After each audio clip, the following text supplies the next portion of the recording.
ಯಾಕೆಂದರೆ ಪುರಾಣ ಅಂದಿದ ತಕ್ಷಣ ಗತಕಾಲ, ಯಾವುದೋ ಒಂದು ಕಾಲ, ನಮ್ಮದಲ್ಲದ ಕಾಲ, ಈ ರೀತಿಯ ಮಾತುಗಳು ಬರ್ತವೆ. ಹಾಗಲ್ಲ, ಪ್ರೆಸೆಂಟ್ ಟೈಮ್ನ ನಿರ್ವಹಣೆ, ಪ್ರೆಸೆಂಟ್ ಟೈಮ್ ಮ್ಯಾನೇಜ್ಮೆಂಟ್, ಅದನ್ನು ದೃಷ್ಟಿಯಲ್ಲಿಟ್ಟುಕೊಂಡು ಕುವೆಂಪು ಈ ನಾಟಕಗಳನ್ನು ಬರೆದಿದ್ದಾರೆ. ಈ ಎಚ್ಚರ ಸಹೃದಯದಲ್ಲಿ ಇದ್ದರೆ ಕುವೆಂಪು ನಾಟಕಗಳ ತಿರುಳನ್ನು ನಾವು ಸವಿಯಲು ಸಾಧ್ಯ.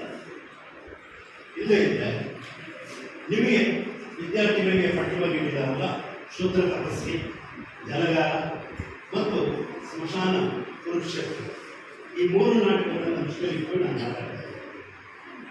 ಈ 3 ನಾಟಕಗಳು ಯಾವುದೋ ಕಾಲದ ನಾಟಕಗಳು. ಹಾಗಾದರೆ ಈ ಥರದ ನಾಟಕಗಳನ್ನು ಕುವೆಂಪು ಒಬ್ಬರನ್ನ ಬರೆದಿರೋದು ಇನ್ಯಾವುದು ಇಲ್ವಾ?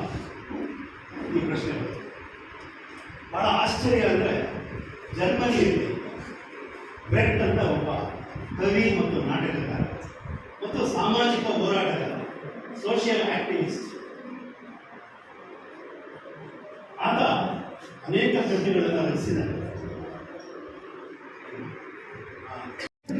PHS ಶಾಲೆಯಲ್ಲಿ ವಿದ್ಯಾಭ್ಯಾಸವನ್ನು ಪ್ರಾರಂಭಿಸಿ MA ಪದವಿಯನ್ನು ಲಿಂಗ್ವಿಸ್ಟಿಕ್ಸ್ ಅಲ್ಲಿ ಗೋಲ್ಡ್ ಮೆಡಲ್ನೊಂದಿಗೆ ಪಡೆದಂಥವರು, ಪಾಸ್ ಮಾಡಿದಂಥವರು ಇವರಿಗೆ ಕನ್ನಡದಲ್ಲಿ ಚಾರಣ ಸಾಹಿತ್ಯ ಮತ್ತು ಸಾಂಸ್ಕೃತಿಕ ಅಧ್ಯಯನ ಅನ್ನುವಂಥದ್ದು ಇವರು ಮಹಾಪ್ರಬಂಧ ಆಗಿದೆ.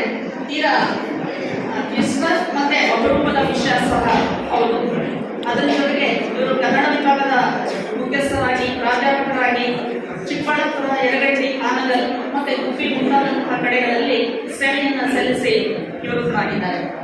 ಈಗ ಇವರು ರಚಿಸಿರುವಂತಹ ಕೃತಿಗಳ ಸಂಕ್ಷಿಪ್ತ ಪರಿಚಯ: ಮಾರ್ಕ್ಸ್ವಾದಿ ವಿಮರ್ಶೆ, ನಾನಿಲ್ಲುವಡಲ್ಲ,